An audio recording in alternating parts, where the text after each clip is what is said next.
Hi friends, ಅಡುಗೆ ಸವಿರುಚಿ ಚಾನಲ್ಗೆ ಸ್ವಾಗತ. ಇವತ್ತು ಮುದ್ದೆ, ದೋಸೆ, ಚಪಾತಿ, ಅನ್ನ ಎಲ್ಲದಕ್ಕೂ ಸೂಟಾಗುವಂಥ ಗ್ರೀನ್ ಚಿಕನ್ ಕರಿನ ಸಿಂಪಲ್ಲಾಗಿ ಅಷ್ಟೇ ಸೂಪರಾಗಿ ಹೇಗೆ ಮಾಡ್ಕೊಳ್ಳೋದು ಅಂತ ತಿಳಿಸ್ಕೊಡ್ತಾ ಇದ್ದೀನಿ.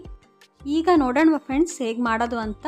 ಹಾಗೆ ನೀವೇನಾದರೂ ನನ್ನ ಚಾನಲ್ನ ಸಬ್ಸ್ಕ್ರೈಬ್ ಮಾಡ್ಕೊಂಡಿಲ್ಲ ಅಂದರೆ ಇವಾಗಲೇ ಚಾನಲ್ನ ಸಬ್ಸ್ಕ್ರೈಬ್ ಮಾಡಿಕೊಂಡು ಸೈಡಲ್ಲಿ ಬೆಲ್ ಐಕಾನ್ ಇದೆ, ಅದರ ಮೇಲೆ ಕ್ಲಿಕ್ ಮಾಡಿ ಆಲ್ ಸೆಲೆಕ್ಟ್ ಮಾಡಿ. ಆವಾಗ ನಾನು ಮಾಡೋ ಎಲ್ಲ ವೀಡಿಯೋದ ನೋಟಿಫಿಕೇಷನ್ ನಿಮಗೆ ಸಿಗುತ್ತೆ. ಹಾಗೆ ವಿಡಿಯೋನ ಕೊನೆ ತನಕ ಮಿಸ್ ಮಾಡ್ಕೊಳ್ದೆ ನೋಡಿ. ಇದನ್ನು ಮಾಡೋದಕ್ಕೆ ಮೊದಲಿಗೆ ನಾನೀಗ ಒಂದು ಬೌಲಲ್ಲಿ ಒಂದು 1/2 kgಗಿಂತ ಸ್ವಲ್ಪ ಕಡಿಮೆ ಅಂದರೆ ಒಂದು 400 ಗ್ರಾಮ್ನಷ್ಟು ಚಿಕನ್ ತಗೊಂಡು ಅದನ್ನು ಕ್ಲೀನ್ ಮಾಡಿ ತೊಳೆದಿಟ್ಕೊಂಡಿದ್ದೀನಿ. ಇದಕ್ಕೆ 1/4 ಟೀ ಸ್ಪೂನಷ್ಟು ಹಳದಿ ಹಾಗೆ 1/2 ಟೀ ಸ್ಪೂನಷ್ಟು ಸಾಲ್ಟ್ ಹಾಕ್ಕೊಂಡು ಚಿಕನ್ನ ಚೆನ್ನಾಗಿ ಮಿಕ್ಸ್ ಮಾಡ್ಕೋಬೇಕು.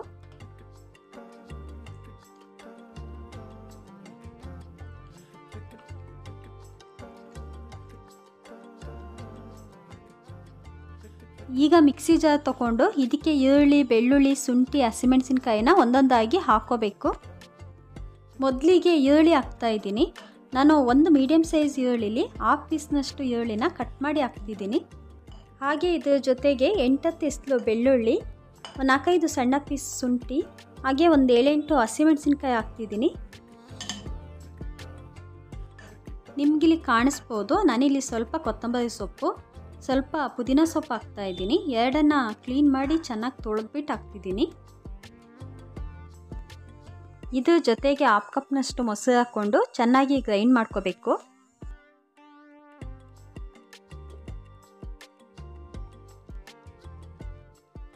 ಇವಾಗ ಇದನ್ನು ಚೆನ್ನಾಗಿ ಗ್ರೈಂಡ್ ಮಾಡಿ ಇಟ್ಕೊಂಡಿದ್ದೀನಿ. ಗ್ರೈಂಡ್ ಮಾಡಿದಂಥ ಈ ಮಸಾಲೆನ ಮ್ಯಾರಿನೇಟ್ ಮಾಡಿಟ್ಟಿದ್ದೀವಲ್ಲ ಆ ಚಿಕನಿಗೆ ಹಾಕ್ಕೊಂಡು ಚೆನ್ನಾಗಿ ಮಿಕ್ಸ್ ಮಾಡ್ಕೋಬೇಕು. ಸ್ಪೂನ್ಗಿಂತ ನೀವು ಕೈಯಲ್ಲೇ ಚೆನ್ನಾಗಿ ಕಲಸಿದ್ರೆ ಮಸಾಲೆ ಎಲ್ಲ ಚಿಕನಿಗೆ ಚೆನ್ನಾಗಿ ಇಟ್ಕೊಳ್ಳುತ್ತೆ. ನೋಡೋದಕ್ಕೆ ಇದು ಎಷ್ಟು ಚೆನ್ನಾಗಿ ಕಾಣುತ್ತೋ ಹಾಗೆ ತಿನ್ನೋದಕ್ಕೆ ಕೂಡ ಅಷ್ಟೇ ಟೇಸ್ಟಿಯಾಗಿದೆ. ನಿಮಗೆಲ್ಲ ಇದು ತುಂಬಾ ಇಷ್ಟ ಆಗುತ್ತೆ. 10-15 ನಿಮಿಷ ಹಾಗೆ ಬಿಡೋಣ, ಚಿಕನಿಗೆ ಮಸಾಲೆ ಎಲ್ಲ ಚೆನ್ನಾಗಿ ಇಟ್ಕೊಳ್ಳಿ. ಈಗ ಒಂದು ಪಾತ್ರೆನ ಸ್ಟವ್ ಮೇಲೆ ಕಾಯಕ್ಕಿಟ್ಟು ಇದಕ್ಕೆ 2-3 ಟೇಬಲ್ ಸ್ಪೂನಷ್ಟು ಆಯಿಲ್ ಹಾಕ್ತಾಯಿದ್ದೀನಿ. ಇದಕ್ಕೆ 2 ಪಲಾವ್ ಎಲೆ, ಸ್ವಲ್ಪ ಸೋಂಪು, ಒಂದು 4 ಸಣ್ಣ ಪೀಸ್ ಚಕ್ಕೆ ಹಾಕ್ಕೊಂಡು ಲೈಟಾಗಿ ಫ್ರೈ ಮಾಡ್ಕೋಬೇಕು. ಕಟ್ ಮಾಡಿದ ಈರುಳ್ಳಿ ಹಾಕ್ತಾಯಿದ್ದೀನಿ. ಇಲ್ಲಿ ಒಂದು ಮೀಡಿಯಮ್ ಸೈಜ್ ಈರುಳ್ಳಿನ ಉದ್ದಕ್ಕೆ ಕಟ್ ಮಾಡಿ ಹಾಕ್ತಾಯಿದ್ದೀನಿ. ಈರುಳ್ಳಿದು ಹಸಿ ವಾಸನೆ ಹೋಗೋ ತನಕ ಚೆನ್ನಾಗಿ ಫ್ರೈ ಮಾಡ್ಕೋಬೇಕು.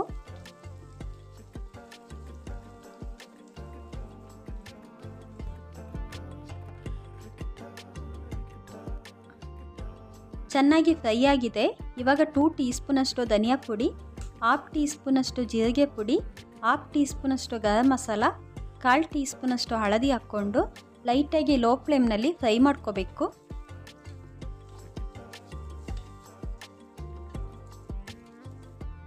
ಇವಾಗ ಮ್ಯಾರಿನೇಟ್ ಮಾಡಿಟ್ಕೊಂಡಿದ್ನಲ್ಲ ಆ ಚಿಕನ್ನ ಹಾಕ್ಕೊಂಡು ಅದರದ್ದು ಮಸಾಲೆ ನೀರನ್ನ ಕೂಡ ನಾನು ಹಾಕ್ತಾಯಿದ್ದೀನಿ. ಒಂದ್ಸಲ ಚೆನ್ನಾಗಿ ಚಿಕನ್ನ ಮಿಕ್ಸ್ ಮಾಡ್ಕೋಬೇಕು.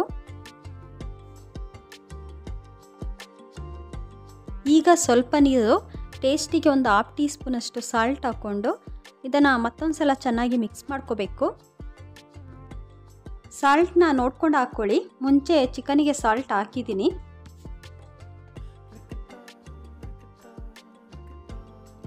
ನಿಮಗಿಲ್ಲಿ ಕಾಣಿಸ್ಬೋದು ಮಸಾಲೆ ಚೆನ್ನಾಗಿ ಕುದೀತಾ ಇದೆ. ಇವಾಗ ಮುಚ್ಚಳ ಮುಚ್ಚಿ ಒಂದು 10-12 ನಿಮಿಷ ಚಿಕನ್ನ ಚೆನ್ನಾಗಿ ಬೇಯಿಸ್ಕೋಬೇಕು. ಮಸಾಲೆಯಲ್ಲಿ ಎಣ್ಣೆ ಎಲ್ಲ ಚೆನ್ನಾಗಿ ಬಿಟ್ಕೊಂಡು ಚಿಕನ್ ಚೆನ್ನಾಗಿ ಬೆಂದಿದೆ. ಮೇಲ್ಗಡೆ 1 ಟೀ ಸ್ಪೂನಷ್ಟು ಬೆಣ್ಣೆ ಹಾಕ್ತಿದ್ದೀನಿ. ಈ ಚಿಕನ್ ಕರಿನ ಸ್ವಲ್ಪ ಗಟ್ಟಿ ಅಥವಾ ಸ್ವಲ್ಪ ತೆಳು ಬೇಕಾದರೆ ನೀವು ಮಾಡ್ಕೋಬೋದು. ಇದಕ್ಕೆ ಬೇಕಿದ್ರೆ 1/2 ಅಥವಾ 1 ಟೀ ಸ್ಪೂನಷ್ಟು ನಿಂಬೆಹಣ್ಣು ರಸ ಹಾಕ್ಕೊಳ್ಳಿ, ಚೆನ್ನಾಗಾಗುತ್ತೆ. ಬಿಸಿ ಬಿಸಿಯಾದ ಅಷ್ಟೇ ರುಚಿಯಾದ ಗ್ರೀನ್ ಚಿಕನ್ ಕರಿ ರೆಡಿಯಾಗಿದೆ. ನೀವು ಗ್ರೀನ್ ಚಿಕನ್ ಕರಿನ ಬೆಳಗ್ಗೆ ತಿಂಡಿ, ಮಧ್ಯಾಹ್ನ ಊಟ, ರಾತ್ರಿ ಡಿನ್ನರ್ ಯಾವ ಟೈಮಿಗೆ ಬೇಕಾದರೂ ನೀವು ಇದನ್ನು ಮನೇಲಿ ಮಾಡ್ಕೊಂಡು ತಿನ್ಬೋದು. ಹಾಗೆ ಮುದ್ದೆ, ದೋಸೆ, ಚಪಾತಿ, ಪೂರಿ ಎಲ್ಲದಕ್ಕೂ ಕೂಡ ಈ ಕರಿ ತುಂಬಾ ಸೂಪರಾಗಿದೆ. ನೀವು ಕೂಡ ಈ ಗ್ರೀನ್ ಚಿಕನ್ ಕರಿನ ಇವಾಗಲೇ ಮನೇಲಿ ಟ್ರೈ ಮಾಡಿ. ಹಾಗೆ ಹೇಗಿತ್ತು ಅಂತ ನನಗೆ ಕಮೆಂಟ್ ಬಾಕ್ಸಲ್ಲಿ ತಿಳಿಸಿ. ಈ ವಿಡಿಯೋ ನಿಮಗೆ ಇಷ್ಟ ಆದರೆ ವಿಡಿಯೋಕ್ಕೊಂದು ಲೈಕ್ ಕೊಟ್ಟು ಚಾನಲ್ನ ಸಬ್ಸ್ಕ್ರೈಬ್ ಮಾಡಿ. ಸೈಡಲ್ಲಿ ಬೆಲ್ ಐಕಾನ್ ಇದೆ, ಅದರ ಮೇಲೆ ಕ್ಲಿಕ್ ಮಾಡಿ ಆಲ್ ಸೆಲೆಕ್ಟ್ ಮಾಡಿ. ಮತ್ತೆ ಮುಂದಿನ ವಿಡಿಯೋದಲ್ಲಿ ಸಿಗೋಣ. ಬಾಯ್.